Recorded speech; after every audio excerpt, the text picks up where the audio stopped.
வணக்கம் என்னாரே நட்புகளே, சகோதர சகோதரிகளே, என் அருமை மாப்பிள்ளைகளே. அதாவது என்னோட அறிவு கண்ணை திறக்கிற மாதிரி, சிந்திக்கிற மாதிரி ஒரு சம்பவம் நடந்திருக்கு. அதை இப்போ தான் நான் யோசித்து பார்க்குறேன். அதாவது என்னங்கிறதையும் சொல்லிடுறேன்.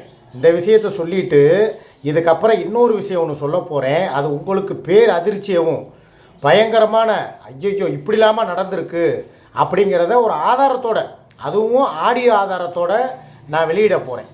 அதாவது முதல் விஷயத்தை நான் சொல்லிடுறேன்.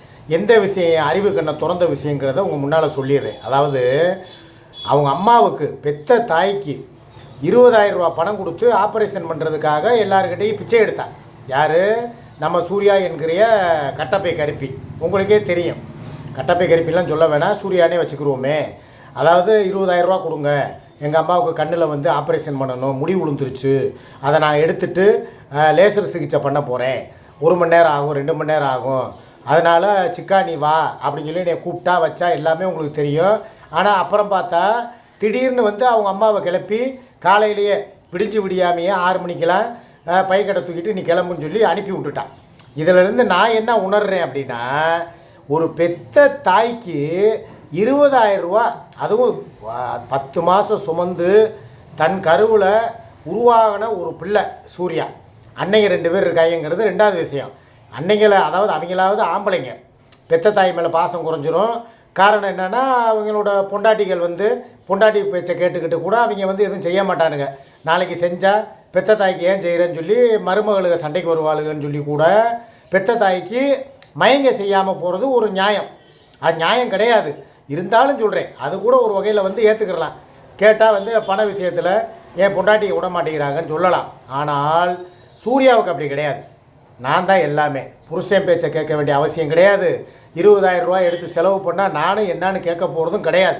அப்படி உள்ள ஒரு சூழலில் 20,000 ரூபா கொடுத்து ஒரு பெத்த தாய்க்கு ஆப்ரேஷன் பண்ணாமல், ஏன்னா அந்த அம்மா கிட்டேருந்து அரை பவுன் மோதிரத்தை ஆட்டையை போட்டு வந்திருக்கா. அதோட மதிப்பு இன்றைக்கி ரேட்டு 60,000 ரூபா.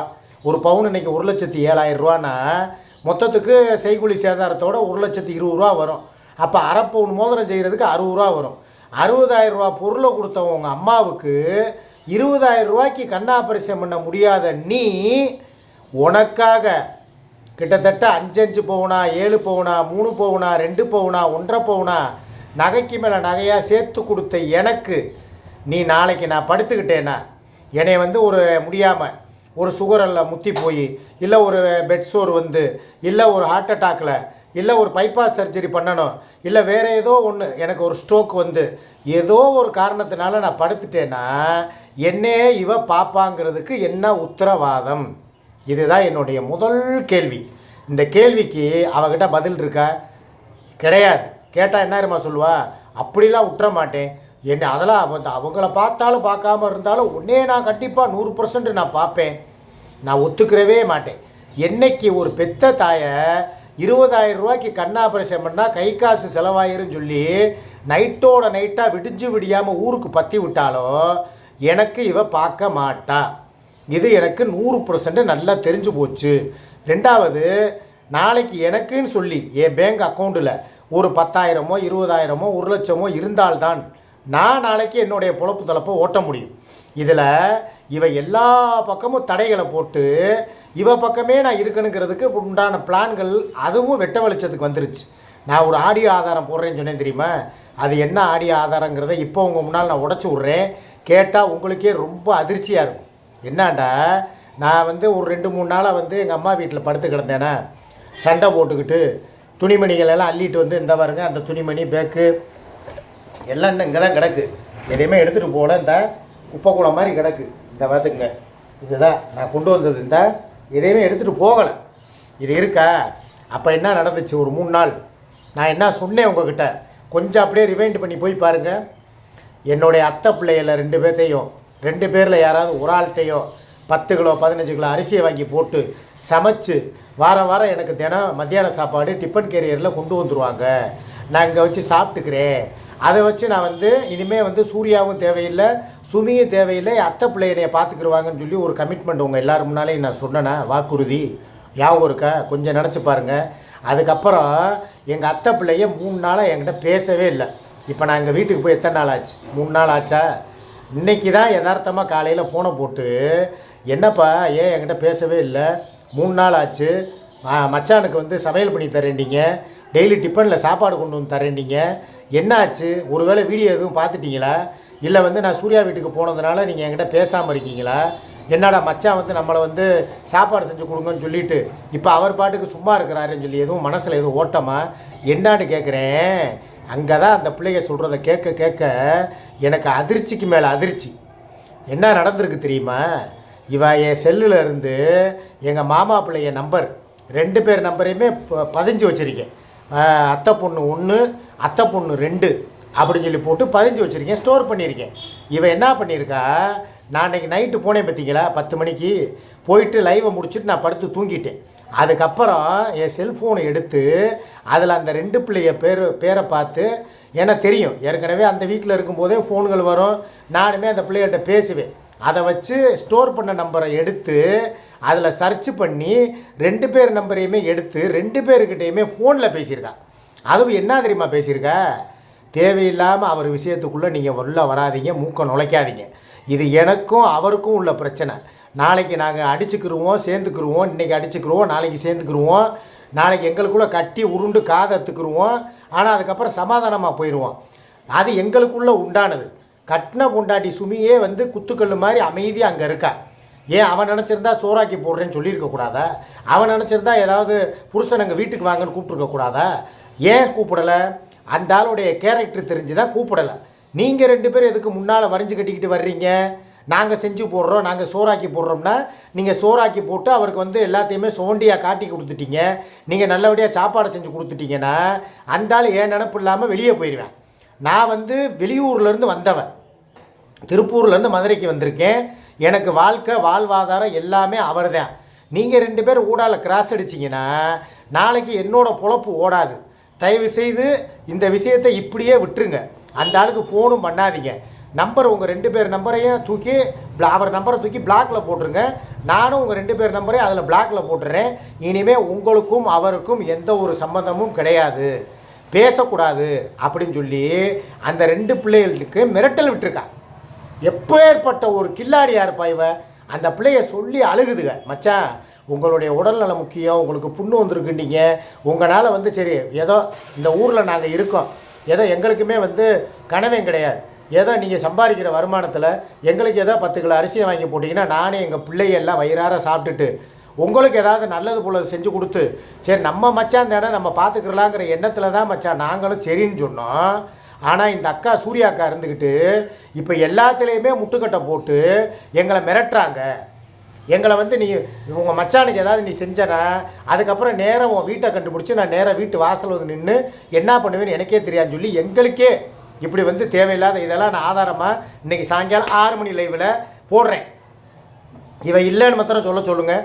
ஏன் அத்தை பிள்ளைகிட்ட பேசலை, நம்பரை பிளாக் போடலை, அந்த பிள்ளையில வந்து நம்பரை நீங்கள் பிளாக் போட்டிருக்கேன்னு சொல்லலை அப்படிங்கிறத மாத்திரம் இவளை சொல்லுங்கள், பார்த்துக்கலாம். சூர்யா உனக்கு எதுக்கு இந்த தேவையில்லாத எச்சக்கலை புத்தி?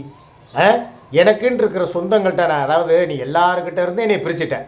எனக்குன்னு சொல்லி அம்மா கிடையாது, அப்பா கிடையாது, என் பொண்டாட்டியும் போய் அங்கே அவள் ஒரு பக்கம் அவளையும் வந்து சுகையில் வந்து சொல்ல விட்டு ரிப்பாயி சப்பின்னு சொல்லி என் மனசில் வந்து நஞ்சை விதைச்சி விட்டு பொண்டாட்டியை பிரிச்சுட்டேன்.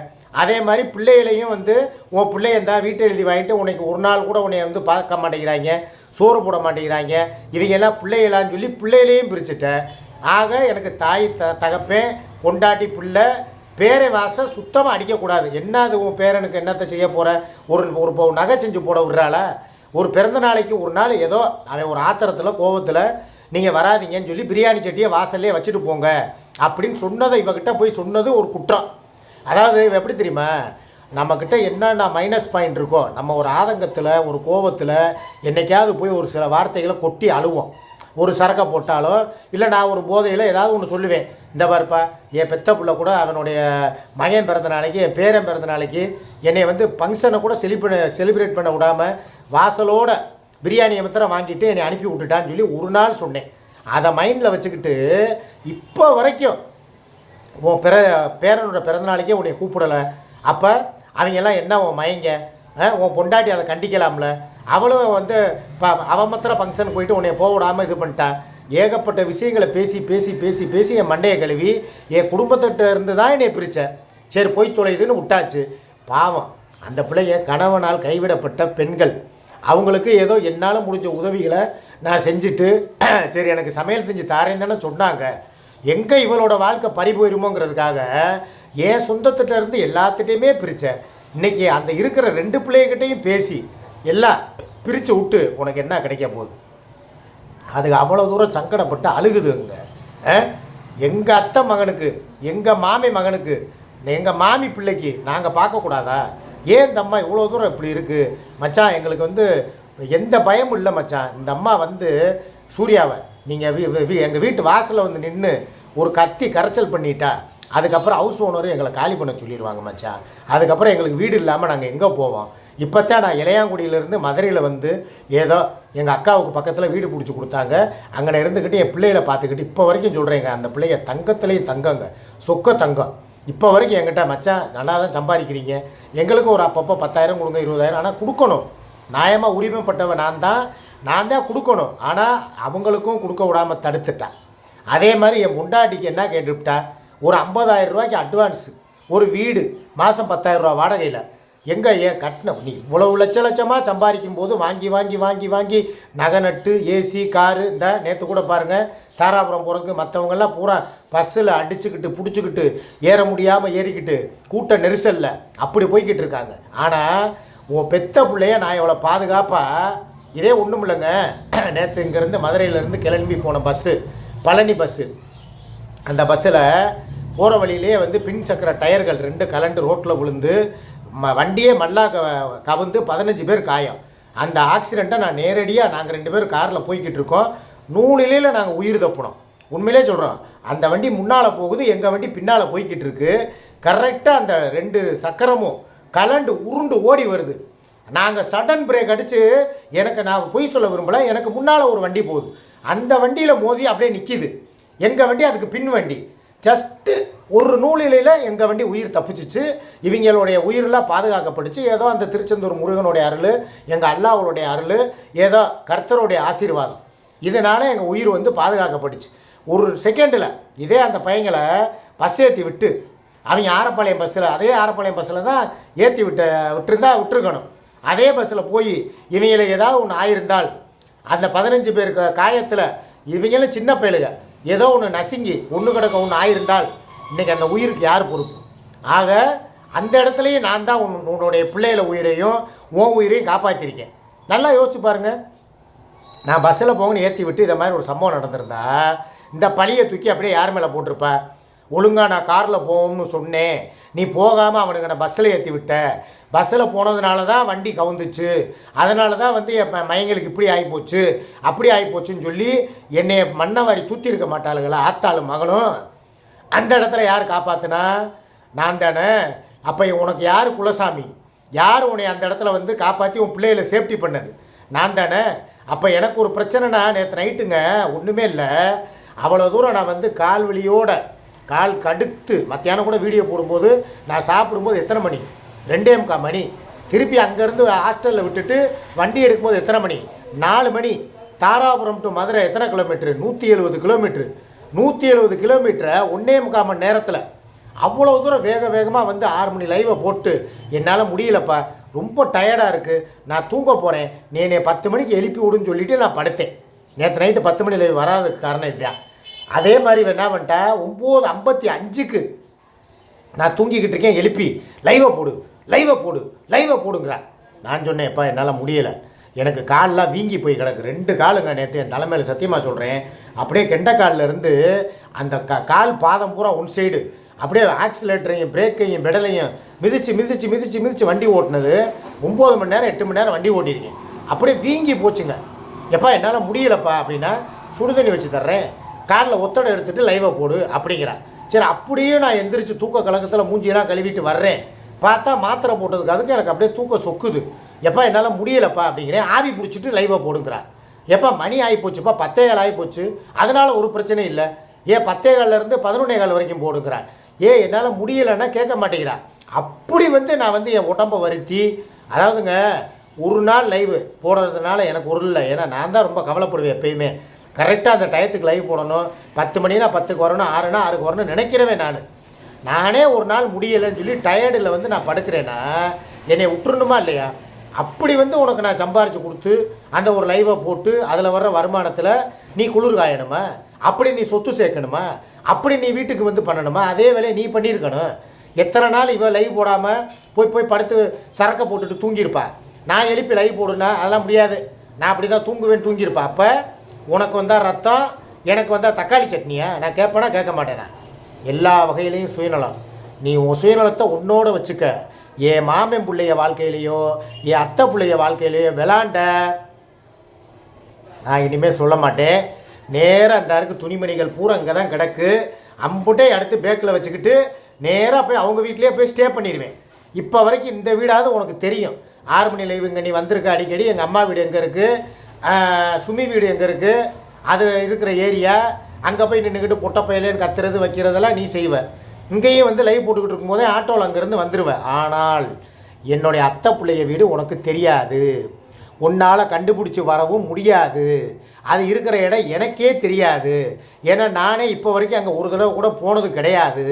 இனி என்ன பண்ணுவேன், அந்த பிள்ளைகளுக்கு ஃபோனை போட்டு உங்கள் வீடு எங்கே இருக்குன்னு சொல்லி கேட்டு வச்சுக்கிட்டு கமுக்குன்னு பேக்கில் இருக்கிற ஜாமான் ஜட்டு எல்லாத்தையும் எடுத்துகிட்டு நைட்டோட நைட்டாக ஷிஃப்டாகி போய்கிட்டே இருப்பேன். இனி அங்கே தான் இருப்பேன். உன்னால் கண்டுபிடிக்கவே முடியாது. எங்கே வந்து தேடுவேன், யாரை பார்ப்பேன்? அங்கேயே நான் முழுசாகவே இருந்துட்டேன்னா என்ன பண்ணுவேன்? இதெல்லாம் நான் செய்யாமல் இருக்கணும்னா நீ தேவையில்லாமல் மூட வேண்டியதை மூடிக்கிட்டு இருக்கணும். மக்களே, இவ வந்து உருட்டுவாப்ப 10-11 மணிக்கு ஒரு வீடியோவை போடுவாள். நான்லாம் அவங்க அத்தை பிள்ளைகிட்ட பேசவே இல்லை.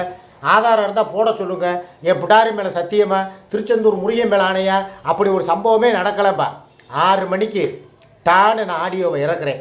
இது வரைக்கும் ஆடியோ நான் போட்டதே கிடையாது. ஏன்னா இவளுடைய வண்டவாளம் தண்டவாளத்தை ஏற்ற வேண்டிய சூழ்நிலை. நான் ஆடியோ போட வேண்டிய நிலைமைக்கு நான் தள்ளப்பட்டுட்டேன். 6 மணி லைவில் ஆடியோவோடு வர்றேன். நீங்கள் எல்லாம் ரெடியாக இருங்க. இவளுடைய வண்டவாளத்தை தண்டவாளத்தில் ஏற்றுறோம்.